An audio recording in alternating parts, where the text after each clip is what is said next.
Tuhan bersamamu. Dan bersama rohmu. Inilah Injil suci menurut Yohanes. Dimuliakanlah Tuhan. Dalam amanat perpisahannya, Yesus berkata bahwa akan tiba saatnya bahwa ia tidak lagi berbicara dengan memakai kiasan.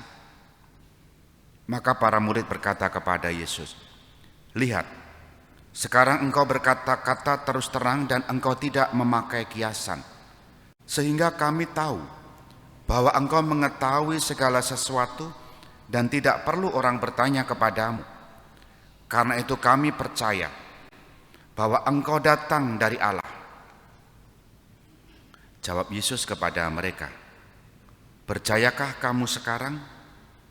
Lihat, saatnya datang, bahkan sudah datang, bahwa kamu dicerai-beraikan masing-masing ke tempatnya sendiri, dan kamu meninggalkan aku seorang diri. Namun aku tidak seorang diri, sebab Bapa menyertai aku. Semuanya itu kukatakan kepadamu, supaya kamu beroleh damai sejahtera dalam aku.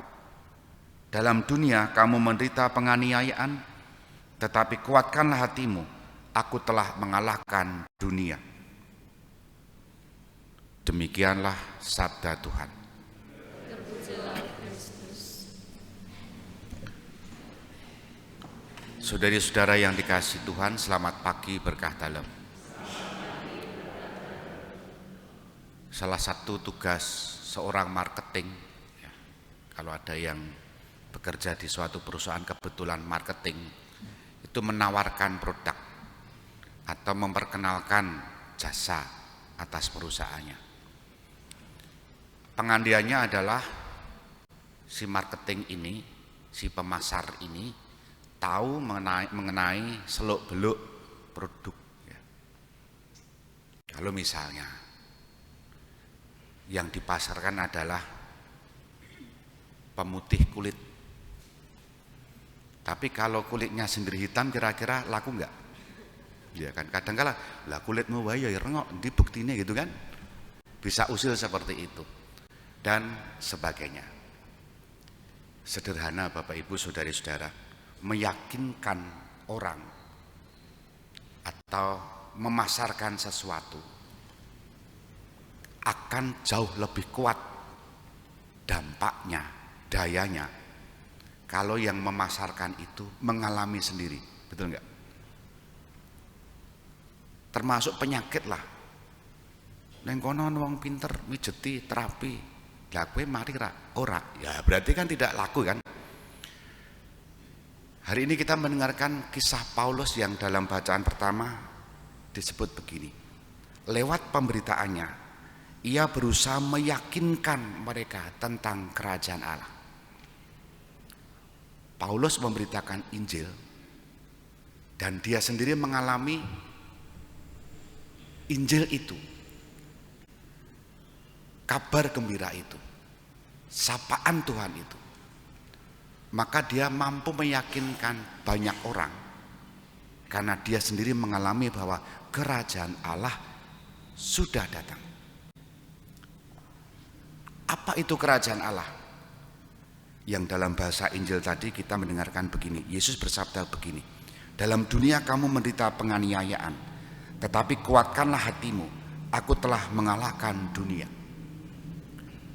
Kerajaan gelap, kerajaan setan sudah sirna dan tegaklah kerajaan Allah, kerajaan Yesus. Karena Yesus sudah mengalahkan dunia.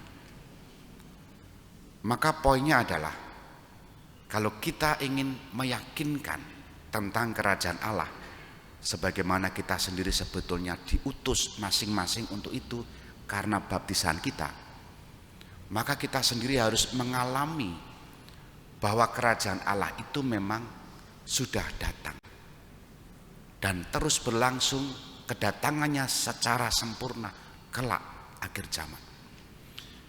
Tanda-tanda bahwa kerajaan Allah itu datang adalah sukacita, damai sejahtera. Nah, kalau menjadi orang-orang Katolik kehilangan sukacita, kehilangan kegembiraan iman, bagaimana mungkin kita meyakinkan orang lain tentang kerajaan Allah? Lah Allah yang mengasihi kita, mencintai kita, kita sendiri tidak merasakan itu, bagaimana kita bisa meyakinkan orang menjadi pemasar marketing untuk kerajaan Allah ini? Moga-moga Ekaristi ini membekali kita dalam perjalanan hidup kita, agar kita pun mampu meyakinkan orang tentang kerajaan Allah, tentang Allah yang mengasihi, tentang sukacita iman, tentang kegembiraan yang tak terampas oleh kuasa apapun. Kita hening sejenak.